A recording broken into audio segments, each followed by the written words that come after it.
નમસ્કાર દોસ્તો, world inbox એકેડેમીની આ ડિજિટલ પ્લેટફોર્મ પર આપ તમામનું હાર્દિક સ્વાગત છે. વિદ્યાર્થી મિત્રો, આપણે બિયોન્ડ ટેક્સ્ટબુક નામની જે સિરીઝ પહેલ ચાલુ કરી છે, આ સિરીઝ અંતર્ગત કરંટ અફેરના ચર્ચામાં રહેલા મુદ્દાઓને આપણે એક્ઝામની દ્રષ્ટિએ જોવાનો જે છે એ શરૂઆત કરી છે. હવે આ સિરીઝ અંતર્ગત આજનો જે મુદ્દો છે મિત્રો, એ મુદ્દો ડીઆરડીઓ સાથે સંબંધિત છે. વિજ્ઞાન અને ટેકનોલોજીની એક નવી ટેકનોલોજી, એક નવી શોધ સાથે સંકળાયેલો છે. તમે ન્યૂઝ સાંભળશો, વાંચશો તો ખ્યાલ આવશે કે ભાઈ mission Divyastra, PM Modi hails first test of Agni 5 multiple વોરહેડ technology. એટલે કે અગ્નિ 5 મિસાઇલને લઈ અને એક નવી ટેકનોલોજી શોધી છે ડીઆરડીઓએ. એના બદલ પ્રધાનમંત્રી મોદીએ એમને અભિનંદન પાઠવ્યા છે. આ છે ન્યૂઝ.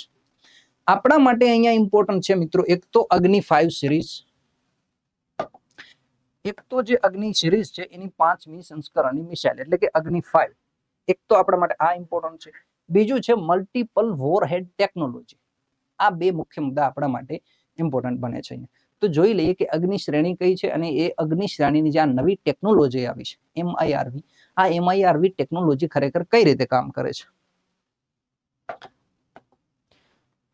હવે આ તમે ઇમેજ જોશો, આ ઇમેજ છે અગ્નિ 5 સિરીઝની. ખરેખર વિદ્યાર્થી મિત્રો, આઈજીએમડીપી નામનો એક કાર્યક્રમ હતો, integrated guided missile development programme.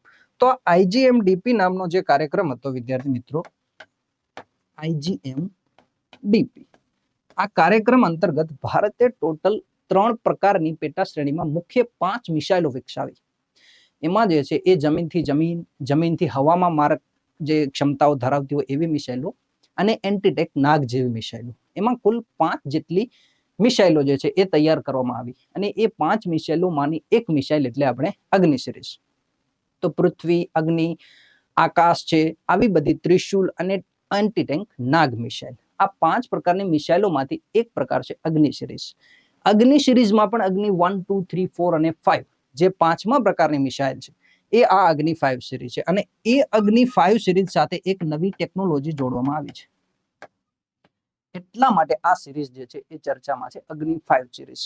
સાથે સાથે આનું એક ઉપનામ અથવા તો આની ઓળખને ધરાવતું એક નામ પણ આપણે યાદ રાખવાનું છે અને એ નામ છે મિત્રો ઇન્ટરકોન્ટિનેન્ટલ બેલિસ્ટિક મિસાઇલ, આઈસીબીએમ તરીકે પણ ઓળખવામાં આવે છે. કારણ કે એક ખંડથી બીજા ખંડ સુધી હુમલો કરવા માટે કે આ મિસાઇલની ક્ષમતા ધરાવે છે. એટલે કે લગભગ 7000 કિલોમીટર જેટલું અંતર કાપી અને આ મિસાઇલ ત્રાટકી શકે છે.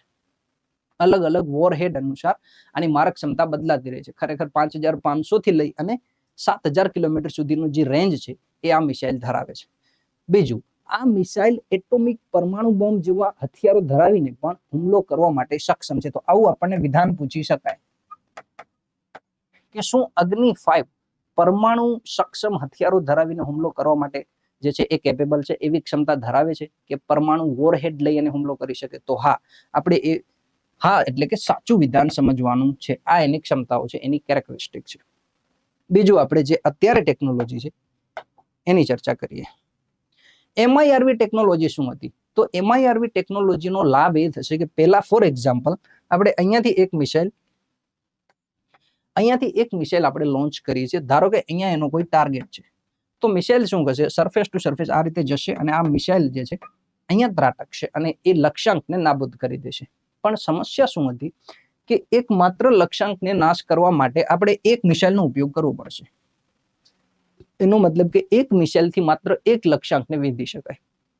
ફાયર એન્ડ ફોરગેટ નામનો સિદ્ધાંત છે કે તમે મિસાઇલ છોડ્યા પછી એને ઇન્ટરસેપ્ટર સિવાય પાછી ન બોલાવી શકો, એની દિશા જે છે એ ચેન્જ નથી કરી શકતા. એટલા માટે એક લક્ષ્યાંકને નાબૂદ કરવા માટે આપણે એક મિસાઇલ યુઝ કરવી પડતી. એની જગ્યાએ હવે આપણે એક નવી ટેકનોલોજી લઈને આવ્યા છીએ, એ છે ટેકનોલોજી એમઆઈઆરવી. આ જે એમઆઈઆરવી ટેકનોલોજી છે એનો લાભ શું થશે તો એ અહીંયા આપણે દર્શાવ્યું છે. એમઆઈઆરવી ટેકનોલોજીનું ફૂલ ફોર્મ પણ ખાસ યાદ રાખવું, મલ્ટિપલ ઇન્ડિપેન્ડન્ટલી ટેન્જિબલ રી એન્ટ્રી વ્હીકલ, એમઆઈઆરવી આ ટેકનોલોજી. હવે એનાથી શું લાભ થશે?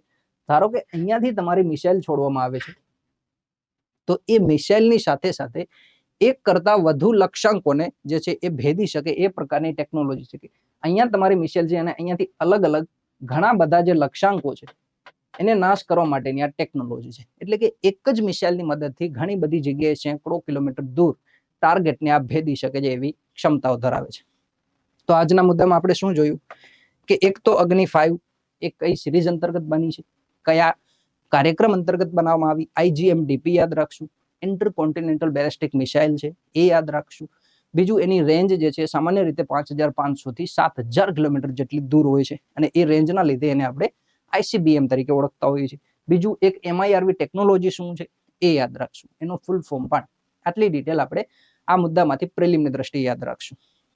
બીજું તમને જે સવાલ પૂછવામાં આવ્યો હતો એ સવાલનો જવાબ પણ આપણે જોઈ લઈએ. તો મધ્ય એશિયામાં પામીર પર્વતોની નીચેનામાંથી કયા જોડાણ અથવા તો કઈ ગાંઠ દ્વારા જે છે એક રચાય છે? તો પામીર ગ્રંથિ, પામીર ગાંઠ પાસે કઈ કઈ પર્વતમાળાઓ આવીને મળે છે એ તમને સવાલ હતો. તો સવાલનો જવાબ છે કે હિમાલય, કારાકોરમ અને હિન્દુકુશ, આ ત્રણેય પર્વતમાળાઓ જે છે એ પામીર ગ્રંથિ કે પામીર નોટ પાસે આવીને મળે છે. તમારો સાચો જવાબ હતો એ. આજનો પ્રશ્ન જોઈ લઈએ. તો આજનો પ્રશ્ન શું છે કે પ્લેટો કઈ સીમા પર એકબીજાથી દૂર જાય છે? કઈ સીમાઓ અથવા તો કયા પ્રકારની પ્લેટો એકબીજાથી દૂર જાય છે? તો અભિસારી, અપસારી, રૂપાંતર કે પ્લેટ બાઉન્ડ્રી ઝોન. આ તમારા 4 ઓપ્શન રહેશે. કઈ પ્લેટો અથવા તો કઈ પ્લેટની સીમાઓ પાસે દૂર જાય છે? આ પ્રશ્નો તમને આવડતા હોય તો તમારે કમેન્ટ બોક્સમાં લખીને એના ઉત્તરો આપવાના છે, અને ના આવડતા હોય તો એક વખત ગૂગલમાંથી જરૂર ચેક કરશું. આ જ પ્રકારના નવા મુદ્દાઓ સાથે આપણે બિયોન્ડ ટેક્સ્ટ બુક અંતર્ગત મળશું. જય હિન્દ, જય ભારત.